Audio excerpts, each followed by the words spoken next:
Welcome to V power news bulletin లో ముందుగా headlines. తిరుమలలో నాన్ వెజ్ వివాదం, భక్తుల ఆగ్రహం.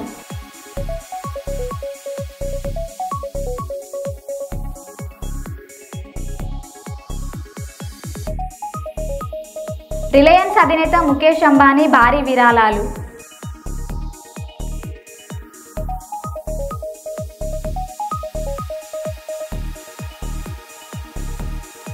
అందశ్రీ కుటుంబానికి కల్వకుంట్ల కవిత పరామర్శ.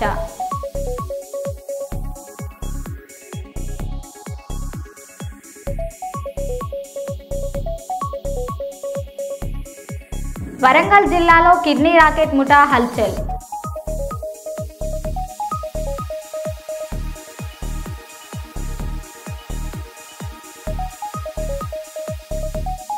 నాలుగు వందే భారత్ రైళ్లను ప్రారంభించిన ప్రధాని మోదీ.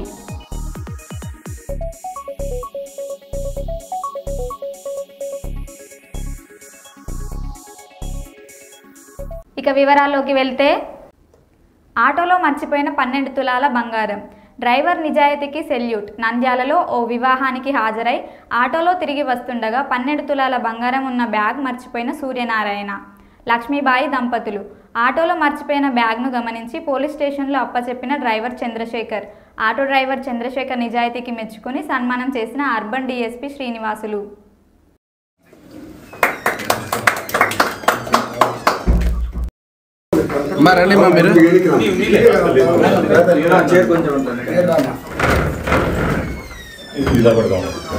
సార్ ఒకసారి చూడరా సార్, డిఎస్పీ గారు ఒకసారి please sir. Thank you sir. పవిత్ర కార్తీక మాసంలో 3వ సోమవారం పర్వదినాన్ని పురస్కరించుకొని నియోజకవర్గంలోని శైవ క్షేత్రాలన్నీ భక్తజన సంద్రంగా మారాయి. ముక్కంటిని దర్శించుకునేందుకు తరలివచ్చిన భక్త కోటితో ఓం నమః శివాయ మంత్రం అన్ని ఆలయాలలో ప్రతిధ్వనించింది. కొత్తపేట మండలంలోని పలివెల శ్రీ ఉమాకొప్పేశ్వర స్వామి దేవాలయం వైభవం ఈరోజు ప్రత్యేక ఆకర్షణగా నిలిచింది. వేకువజాము నుండే పెద్ద సంఖ్యలో భక్తులు ఆలయానికి చేరుకుని శివయ్యకు పంచామృతాలతో విశేష అభిషేకాలు నిర్వహించి ప్రత్యేక పూజా కార్యక్రమాలలో పాల్గొన్నారు. వృద్ధులు, చిన్నపిల్లలు, మహిళలు ముందుగా వెళ్లేలా సహకరించారు. మీ ముందు వెనుక ఉన్న భక్తులందరూ భగవద్ బంధువులుగా భావించి వారికి పూర్తిగా సహకరించండి. హైదరాబాద్లోని ఎన్టీఆర్ స్టేడియంలో జరుగుతున్న కోటి దీపోత్సవం 2025 కార్యక్రమంలో ఉప ముఖ్యమంత్రి శ్రీ బట్టి విక్రమార్క మల్లుగారి ప్రసంగం. కోటి దీపోత్సవాలు నిజంగా ఇది ఒక అద్భుతమైనటువంటి కార్యక్రమం.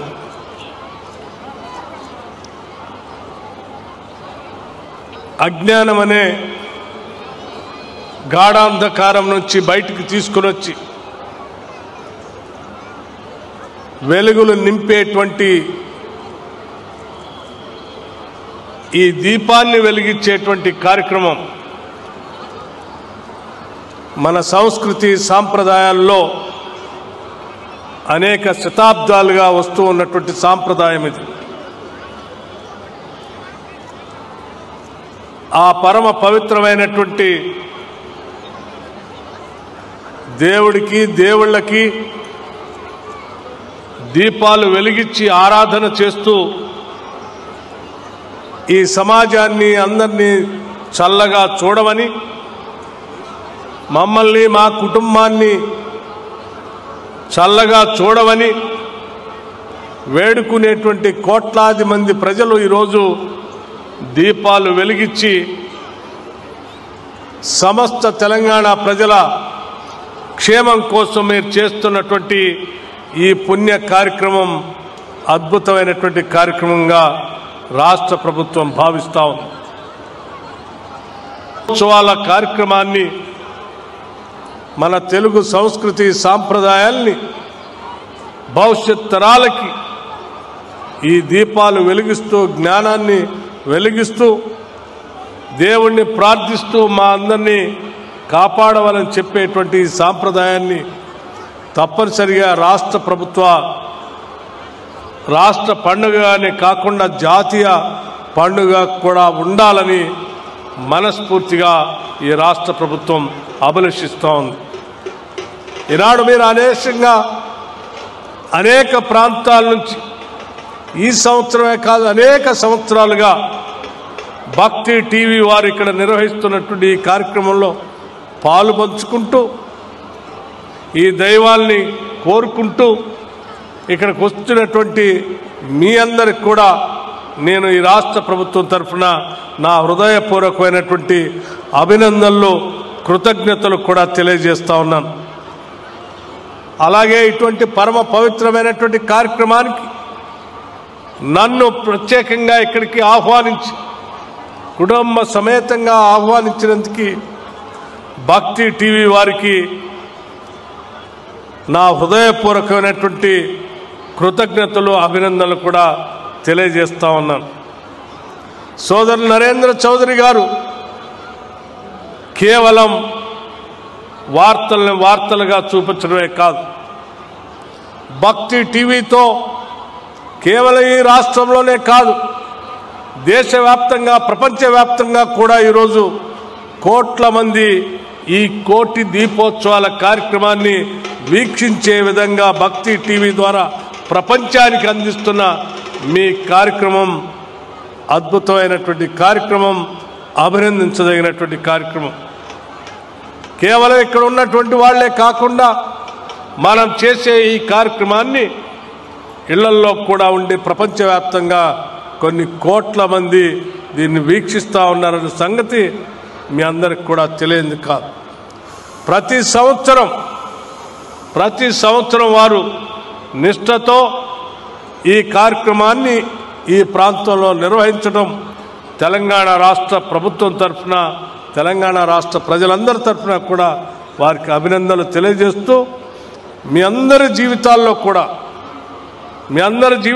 కూడా సుఖ సంతోషాలతో సౌఖ్యాలతో సౌభాగ్యాలతో విలసిల్లాలని తెలంగాణ రాష్ట్ర సమాజం అంతా కూడా అద్భుతమైనటువంటి ప్రగతి సాధిస్తూ ఈ రాష్ట్రం ఈ దేశంలో ఉన్నటువంటి రాష్ట్రాలతోనే కాదు ప్రపంచంలో ఉన్నటువంటి దేశాలతో పోటీ పడే స్థాయిలో తెలంగాణ రైజింగ్ అనేటువంటి నినాదంతో ఈ రాష్ట్ర ప్రభుత్వం చేస్తున్నటువంటి అనేక అభివృద్ధి ప్రగతి కార్యక్రమాలకు కూడా మీ అందరి ఆశీస్సులు కావాలని చెప్పి మనస్ఫూర్తిగా కోరుకుంటూ సెలవు తీసుకున్నాను.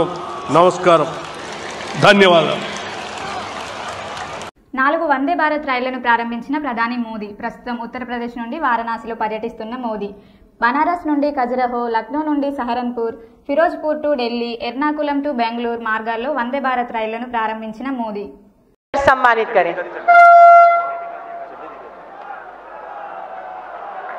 और वो स्वर्णिम घड़ी आ गई जबकि भारत के यशस्वी माननीय प्रधानमंत्री जी के द्वारा हरी झंडी दिखाकर बनारस से 4 नई वंदे भारत एक्सप्रेस बनारस खजुराहो, एर्नाकुलम बेंगलुरु, फिरोजपुर से दिल्ली और लखनऊ से सहारन वंदे भारत एक्सप्रेस ट्रेन सेवाओं का एक साथ शुभारंभ किया गया है।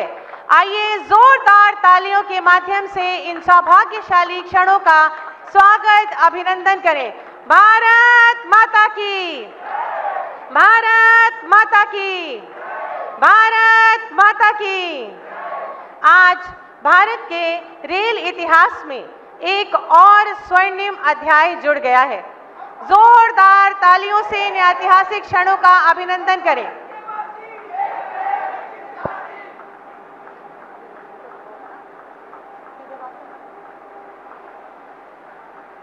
यह क्षण केवल नई ट्रेन सेवाओं का आरंभ नहीं बल्कि आत्मनिर्भर भारत की दिशा में बढ़ता एक और सशक्त और आत्मनिर्भर कदम।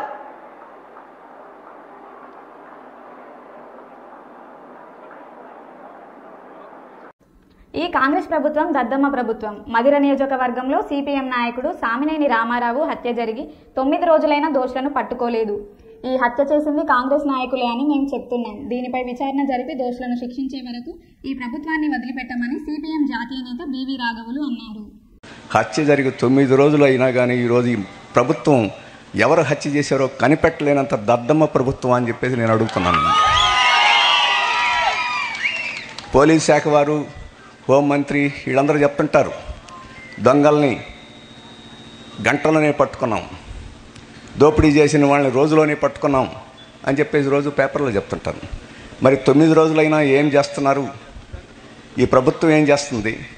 బట్టి విక్రమార్క గారు ఏం చేస్తున్నారు? CM, home minister, chief minister గారు ఏం చేస్తున్నారో రాష్ట్ర ప్రజలకి, తెలంగాణ ప్రజలకి సమాధానం చెప్పాలని చెప్పేసి నేను కోరుతున్నాను. మేము చెప్తున్నాం ఇక్కడ రాజకీయంగా హత్య జరిగింది, కాంగ్రెస్ వారే ఈ హత్యకి పాల్పడ్డారని చెప్పేసి మేము చెప్తున్నాం. కాదని చెప్పుకోవాల్సిన బాధ్యత, కాదని రుజువు చేసుకోవాల్సిన బాధ్యత మీది, ఈ గ్రామస్తులదే కాదు, ఉప ముఖ్యమంత్రిది, ముఖ్యమంత్రిది అని చెప్తున్నాం. ఇది తేలేదాకా ఈ ప్రభుత్వం మీద మేము వదిలిపెట్టం. ఈ ప్రభుత్వాన్ని తేల్చుకునేదానికి కృషి చేస్తామని చెప్పేసి ఈ సమయంలో భారత కమ్యూనిస్ట్ పార్టీ మార్క్సిస్టు పాలిట్ బ్యూరో ఖచ్చితంగా ఈ గ్రామ ప్రజలకి, ఈ రాష్ట్ర పార్టీకి అన్ని విధాల అండదండలుగా ఉంటాం. టీడీపీలో కోట్లకు సీట్ల వ్యవహారం రాజకీయ వర్గాల్లో దుమారం రేపుతోంది. ఇప్పటికే ఎమ్మెల్యే సీటు కోసం విజయవాడ ఎంపీ కేశినేని చిన్ని తన వద్ద నుంచి రూపాయలు 5 కోట్లు వసూలు చేశాడని తిరువూరు ఎమ్మెల్యే కొలికపూడి ఆరోపించారు. తాజాగా మరో మహిళ ఓ టీడీపీ నేత చేసిన మోసాన్ని వివరిస్తూ మీడియా ముందు కన్నీళ్లు పెట్టుకుంది. రైల్వే కోడూరు నియోజకవర్గం ఎమ్మెల్యే టికెట్ ఇప్పిస్తానని చెప్పి మహిళా నేత సుధామాధవి నుంచి రూపాయలు 7 కోట్లు తీసుకుని మోసం చేశాడన్న ఉదంతం బయటపడింది.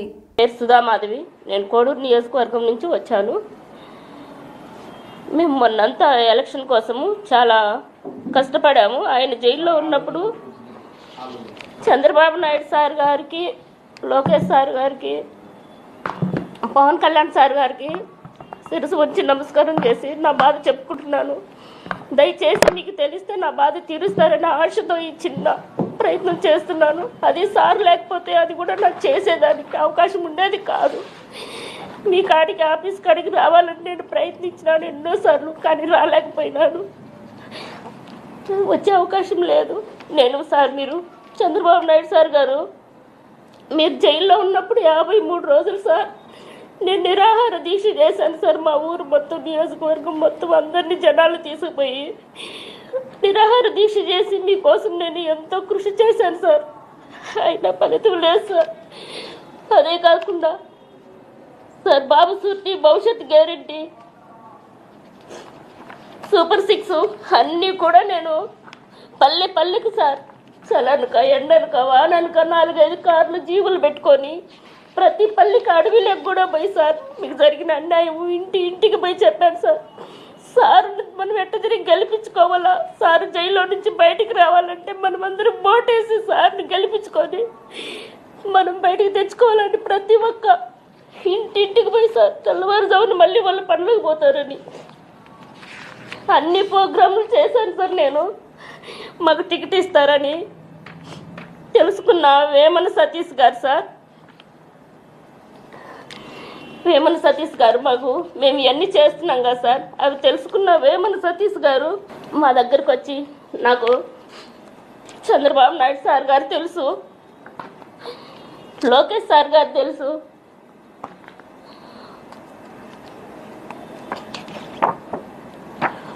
భువనేశ్వరమ్మ గారు తెలుసు, అందరూ తెలుసు అని చెప్పి మమ్మల్ని నమ్మబలికిచ్చి మాతో నిజంగానే టికెట్ ఇప్పిస్తాడని ఆశతో మేము పెద్దోళ్ళు సంపాదించిన ఆస్తి అంతా ఉంటే అదంతా అమ్ముకొని అక్కడ ఇక్కడ అప్పులు చేసుకొని, రైతుల దగ్గర అప్పులు చేసుకొని మొత్తం 7 కోట్లు జమ చేసి సతీష్ అన్న గారు చెప్పిన మాటలు విని ఇచ్చాం సార్. ఇచ్చాను సార్. మేము చేసిన కష్టము కావాలంటే సార్ కోడూరు నియోజకవర్గం మొత్తం అడిగి కనుక్కోండి సార్. సెంగల్ రాయుడు సార్ని అడగండి, జగన్మోహన్ రావు సార్ గారు ఉన్నారు కదా ఇప్పుడు, ఆయన కూడా అడగండి, విశ్వనాథ నాయుడు సార్ని అడగండి, ప్రతి ఒక్కరిని సార్, తెలుగుదేశం నాయకులు ఎవరున్నారు అందరిని అడగండి సార్. మాకు జరిగిన అన్యాయం ఇది నిజమా అబద్ధమని తెలుసుకొని మాకు న్యాయం చేయండి సార్. మేము మొత్తం డబ్బులు పోగొట్టుకున్నాం, ఇల్లు కూడా అమ్మేసుకొని నడు రోడ్లో పడి ఉన్నాం సార్. ఇప్పుడు మేము అది అడుగుదామని చెప్పి మేము తెలుగుదేశం పార్టీకి పోతుంటే సార్ మమ్మల్ని అడ్డగించి మమ్మల్ని దాని కారు మీద నెంబర్ కూడా లేదు సార్, దాంట్లో నన్ను నా భర్తను వేసుకొని తీసుకొని పోయినారు సార్ మమ్మల్ని. మళ్ళీ మా సార్ కాడికి వచ్చి మేము కేసు పెట్టి మా పిల్లలు వచ్చి సార్ చెప్తే అప్పుడు సార్ ద్వారా మేము బయటకు వచ్చినాం సార్. ఈరోజు సార్ లేకపోతే మేము లేవు సార్. అందుకని నేను ఇప్పుడు సార్ని ఆశ్రయించడం ఎందుకంటే మాకు ఈ న్యాయం జరగాల. మేము చంద్రబాబు నాయుడు సార్ దగ్గరికి పోయేదానికి ఆస్కారం లేదు. మొత్తం ఎక్కడ చూసినా ఆయన మనుషులే సార్. నాకు ఆయన మేము ఇప్పుడు డబ్బులు అడుగుతుంటే సేమ్ ఇదే ఫోటోలు పెడతాడు సార్. మాకు ఇదే ఫోటోలు పెట్టి నాకు వీళ్ళందరూ తెలుసు. నాకు పోలీస్ ఆఫీసు కూడా మా మామ మీరు ఏదన్నా చేస్తే ఇట్లా డబ్బులు ఇవ్వాలని నన్ను ఇది చేస్తే మిమ్మల్ని చంపేస్తామని చెప్పి మమ్మల్ని బెదిరిస్తున్నారు సార్. నేను నా పిల్లలు మేమంతా ఇంటి పట్టలు లేకుండా ఎక్కడో తల దాచుకుంటున్నాం సార్. దయచేసి మాకు న్యాయం చేయండి సార్. చంద్రబాబు నాయుడు సార్ గారు, పవన్ కళ్యాణ్ సార్ గారు, లోకేష్ సార్ గారు మాకు న్యాయం చేయండి సార్. ఈ సతీష్ అనే అతన్ని సార్, ఈ సతీష్ అనే అతని దగ్గర నుంచి మా ప్రాణ రక్షణను దయచేయండి సార్. మాకు మా డబ్బులు మాకు ఇప్పిండి సార్. ఇంతకన్నా నేను ఏమీ చెప్పలేని స్థితిలో ఉన్నాను సార్. దయచేసి మాకు న్యాయం చేయండి సార్. నాకు టికెట్ ఇవ్వకపోతే మా ఊరంతా వచ్చి ధర్నా చేస్తా అన్నారు సార్. కానీ తెలుగుదేశం చెడ్డ పేరు అవుతుందనే ఉద్దేశంతో అందరిని ఆపాను సార్. నేను వద్దు, మనం తెలుగుదేశానికి సార్ని ముఖ్యమంత్రి చేసుకోవాలని. ఈ నాకు జరిగిన ఈ అన్యాయం మా ఊర్లో కూడా తెలియదు సార్. తెలిస్తే మీ ఆఫీస్ దగ్గరికి వచ్చి ధర్నా చేసి అక్కడే నేను కూడా అక్కడే చనిపోతాను సార్. నాకు ఈ న్యాయం జరగకపోతే నాకు పరిస్థితి అదే సార్. సార్ దయచేసి నాకు న్యాయం చేయండి సార్. ఈ సతీష్ అన్న కాడి నుంచి మా ప్రాణాలు కాపాడండి. నా బిడ్డలకు రక్షణ కల్పించండి. మా డబ్బులు మాకు ఇప్పించండి సార్. ప్లీజ్ చేతులు ఎత్తి మీకు నమస్కారం చేస్తున్నాను సార్. మమ్మల్ని జైల్లో పెట్టి మమ్మల్ని కన్నాకు సార్లు పెడుతున్న ఈ సతీష్ గారిని మందలించి మా డబ్బులు మాకు ఇప్పించండి సార్. ప్లీజ్ నీ పార్టీ కోసం ఇంత చేసినా మాకు ఏం అసలు ఎంత కష్టపడ్డామో కోడూరు నియోజకవర్గం మొత్తం అడగండి సార్. ఇంత కష్టపడి ఇంత చేసి ఈరోజు మేము ప్రాణాలు కాపాడుకోవడానికి మేము ఇచ్చే డబ్బులు అడిగిన దానికి మమ్మల్ని ఈ విధంగా చిత్రహింస పెడుతున్నారు సార్. మేము ఏం చేయలేని దిక్కులేని స్థితిలో ఉన్నాం సార్. దయచేసి వీడియో మిత్రులందరూ అన్నగారు మీకు శిరసు ఉంచి నమస్కారం చేస్తున్నాను. ఈ వీడియో ప్రతి ఒక్కరికి చేరేటట్టుగా నాకు జరిగిన అన్యాయం ఏ కర్తకు జరగకుండా, ఏ నాయకులకు జరగకుండా, ఏ ఆడబిడ్డకు జరగకుండా దయచేసి మీరే దీన్ని నాకు న్యాయం చేసేట్టుగా చేస్తారని మీ పాదాలు పట్టుకొని అడుగుతున్నాను. అందులో సార్ టికెట్ ఇప్పిస్తానని చెప్పి ఇప్పించుకున్నారు సార్ సతీష్ అన్న గారు. ఇప్పుడు అడుగుతా అంటే సార్ ఫోన్లు చేస్తే రిప్లై ఇవ్వడం లేదు సార్. వాళ్ళ అనుచరులతో చంపేస్తాను అది ఇదని మమ్మల్ని బెదిరిస్తున్నారు సార్. క్యాష్ రూపంలో ఇచ్చామన్నా. మళ్ళీ 50 లక్షలు మాత్రం ఆయన ఏదో భూమి కొనుక్కుంటే ఆయనకు వాళ్ళ భూమి కొన్నదానికి డౌన్ పేమెంట్ వేయమంటే వేసామన్నా. 50 లక్షలు 50 లక్షలు వేసినట్టు ప్రూఫ్స్ ఉన్నాయి. అవి డబ్బులు ఇచ్చింది మాకు. మేము ఇప్పుడు ఆస్తులు కొన్నాం కదా, మేము అమ్ముకున్నాం కదన్న ఆస్తులు మావన్నీ, ఇల్లు స్థలాలన్నీ అమ్ముకున్నాం కదా. మేము అమ్ముకొని ఇచ్చిన డబ్బులు ఆ నెలలో మరో నెలలోనే అతను ఆస్తులు కొన్నాడు. మొత్తం మా ఆయనకు ఇవన్నీ ఇట్లా చేసి ఇదంతా చేసి మా ఆయనకు కూడా హెల్త్ బాగాలేదు. నా లివరు కిడ్నీ అన్ని ప్రాబ్లమ్స్ వచ్చినాయి. సిఎంసిలో ట్రీట్మెంట్ తీసుకుంటున్నారు. జూబ్లీ హిల్స్లో గట్టిగా కొడితే రేవంత్ రెడ్డి 3 ఏళ్లు ఉంటాడో 3 నెలలు ఉంటాడో తెలుస్తుంది. ఢిల్లీలో నల్గొండ, ఖమ్మం లీడర్లు సీఎం కుర్చీ కోసం కత్తులు నూరుతున్నారు అని కేటీఆర్ అన్నారు. మీరు జూబ్లీ హిల్స్ లగిన గట్టిగా దిమ్మ తిరిగి మైండ్ బ్లాంక్ అయ్యేటట్టు కొడితే 3 ఏళ్లు ఉంటాడో 3 నెలలు ఉంటాడో ఆయన సీటుకే గ్యారంటీ లేదు. 3 ఏళ్ళట 3 ఏళ్లు అంత సినిమా లేదు. మీరు జూబ్లీ హిల్స్ లో గట్టిగా కొడితే 3 ఏళ్లు ఉంటాడో రేవంత్ రెడ్డి 3 నెలలు ఉంటాడో ఎవరికి ఎరక లేదు. ఎందుకంటే ఆల్రెడీ ఢిల్లీలో కత్తులు నూరుతుర్రట. ఢిల్లీలో బ్రహ్మాండంగా కత్తులు నూరుతుర్రట. నల్లగొండోళ్ళు ఖమ్మమోళ్ళు లీడర్లు బ్రహ్మాండంగా తయారైతుర్రట కుర్చీ గుంజేతందుకు. అందుకే ఆ కుర్చీని మడత పెట్టి ఏం చేయాలి అర్థమైందా నేను చెప్పింది? ఒక పని చేయండి, ఎల్లుండి పోయి గట్టిగా కారు గుర్తు మీద గుద్దుతే అన్ని సెట్ అవుతాయి. మీరు జూబ్లీ హిల్స్ లగిన గట్టిగా దిమ్మ తిరిగి మైండ్ బ్లాంక్ అయ్యేటట్టు కొడితే 3 ఏళ్లు ఉంటాడో 3 నెలలు ఉంటాడో ఆయన సీటుకే గ్యారంటీ లేదు. 3 ఏళ్ళట 3 ఏళ్లు అంత సినిమా లేదు. మీరు జూబ్లీ హిల్స్ లో గట్టిగా కొడితే 3 ఏళ్లు ఉంటాడో రేవంత్ రెడ్డి 3 నెలలు ఉంటాడో ఎవరికి ఎరక లేదు. ఎందుకంటే ఆల్రెడీ ఢిల్లీలో కత్తులు నూరుతుర్రట, ఢిల్లీలో బ్రహ్మాండంగా కత్తులు నూరుతుర్రట. నల్లగొండోళ్ళు ఖమ్మమోళ్ళు లీడర్లు బ్రహ్మాండంగా తయారైతుర్రట కుర్చీ గుంజేతందుకు. అందుకే ఆ కుర్చీని మడత పెట్టి ఏం చేయాలి అర్థమైందా నేను చెప్పింది? ఒక పని చేయండి, ఎల్లుండి పోయి గట్టిగా కారు గుర్తు మీద గుద్దుతే అన్ని సెట్ అవుతాయి. జూబ్లీహిల్స్ ఉప ఎన్నిక రాజకీయ వేడితో చెలరేగుతోంది. ఈ ఎన్నికను కాంగ్రెస్, బీఆర్ఎస్ పార్టీలు ప్రతిష్టాత్మకంగా తీసుకున్న నేపథ్యంలో ఇరు పార్టీలు గెలుపు కోసం తీవ్రంగా శ్రమిస్తున్నాయి. అదే సమయంలో ఓ పార్టీ కార్యకర్తలు ఓటర్లను ఆకర్షించేందుకు ప్రలోభాల బాట పట్టారు. షేక్పేట్ డివిజన్లోని ఎల్లారెడ్డిగూడ ప్రాంతంలో బహిరంగంగానే చీరలు, నగదు పంపిణీ చేస్తుండగా పోలీసులు వారిని పట్టుకున్నారు. ఈ ఘటనతో ఎన్నికల కమిషన్ అప్రమత్తమవగా నిబంధనలకు విరుద్ధంగా ప్రవర్తించిన వారిని పోలీసులు అదుపులోకి తీసుకుని స్టేషన్కు తరలించారు.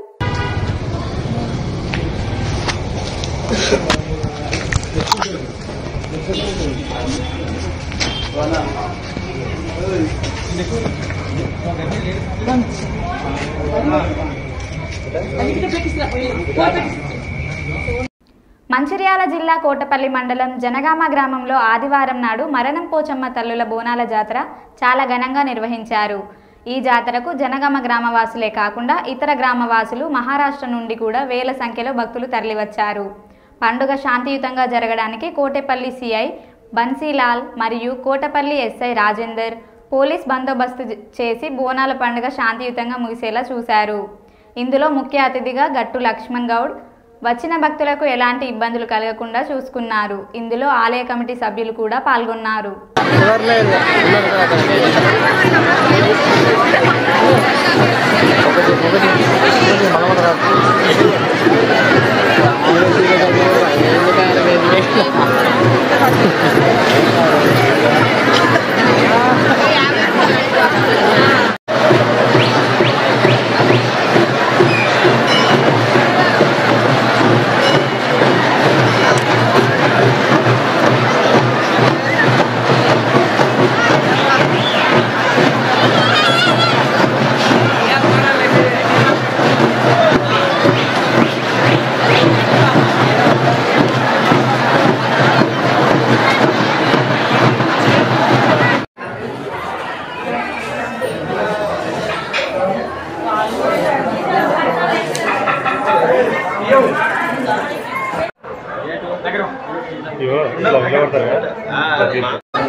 మదన పోచమ్మ జాతరలో భాగంగా ఈరోజు బోనాల కార్యక్రమం ఉంటుంది కాబట్టి ఈరోజు వేలల్లో భక్తులు రావడం జరిగింది.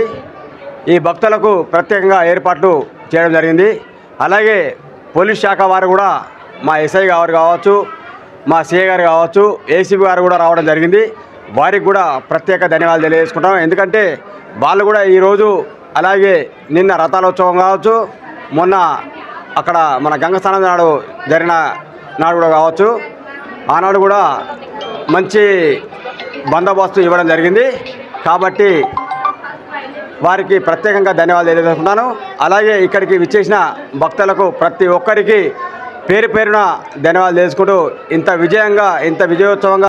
పెద్దపల్లి జిల్లా గోదావరికని మార్కెట్ సమీపంలోని వైన్ షాప్లో దొంగలు పడ్డారు. అర్ధరాత్రి షాప్ వెనుక నుండి దొంగలు చొరబడి విలువైన మద్యం బాటిళ్లతో పాటు నగదును దోచుకెళ్లినట్టు యజమాని పేర్కొన్నారు. సీసీ ఫుటేజ్ని సైతం దొంగలు అపహరించినట్లు ఆయన చెప్పారు. నిత్యం రద్దీగా ఉండే ఏరియాలో దొంగలు పడడం పోలీసుల వైఫల్యాన్ని సూచిస్తుందని పలువురు ఆందోళన వ్యక్తం చేస్తున్నారు. తానాకు 100 మీటర్ల దూరంలో ఉన్న వైన్ షాప్లో దొంగలు పడడం పోలీస్ పెట్రోలింగ్ పనితీరును ప్రశ్నిస్తుందని స్థానికులు ఆందోళన వ్యక్తం చేస్తున్నారు. ఇప్పటికైనా గోదావరికని 1 టౌన్ పోలీసులు కాలనీలో గస్తీ నిర్వహించి ప్రజలకు భద్రత కల్పించాలని స్థానికులు కోరుతున్నారు. దొంగలను త్వరితగతిన పట్టుకొని తమకు న్యాయం చేయాలని వైన్ షాప్ యజమానులు పోలీసులను వేడుకుంటున్నారు.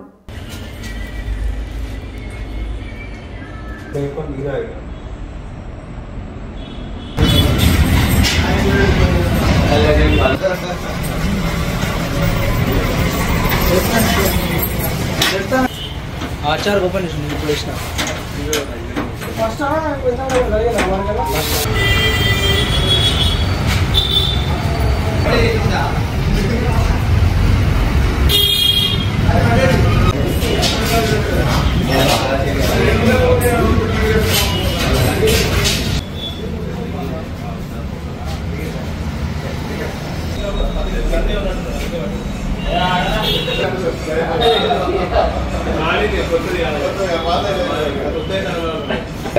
చిన్నప్పటి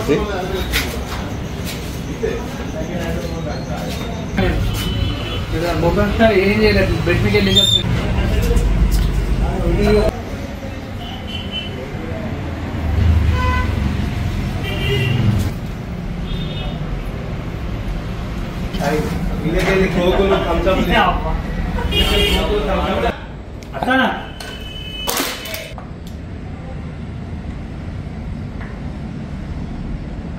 బౌలు కూడా చిల్లర పచ్చల బౌలు ఉంటాయా ఆ బౌలు పట్టుకొచ్చినాడు పట్టుకొచ్చి పెట్టుకొని కాయంగా తీసి దూల వస్తున్నాగా కింద పడ్డట్టు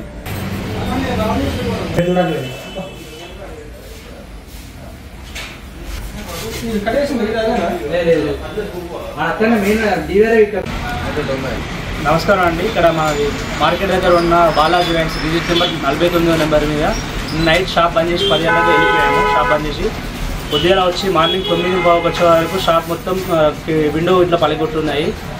లోపలికి వచ్చి స్టాక్ మొత్తం ఎత్తుకుపోయారు. స్టాక్ ఒక బెండస్పెట్ 4 పెట్టెలు పోయినాయి, రాజ్ స్టాక్ ఒక 4 పెట్టెలు పోయినాయి, మిగతా చిన్న చిన్న లిక్కర్ కూడా పోయింది.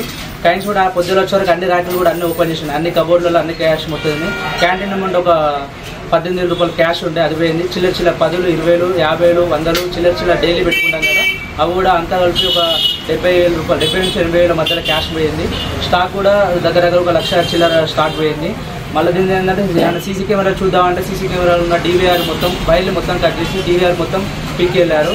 దీనికి ఏమైనా పోలీస్ స్టేషన్లో కంప్లైంట్ ఇవ్వడం జరిగింది. దానికి మీద చర్యలు జరుగుతున్నాయి. మీరు దయచేసి మాకు నష్టపరిహారం జరిగినందుకు మాకు ఏదో ఒక సహాయం చేయాలని కోరుకుంటున్నాను పోలీసులు. మరో బులెటిన్లో మళ్ళీ కలుద్దాం. Stay tune.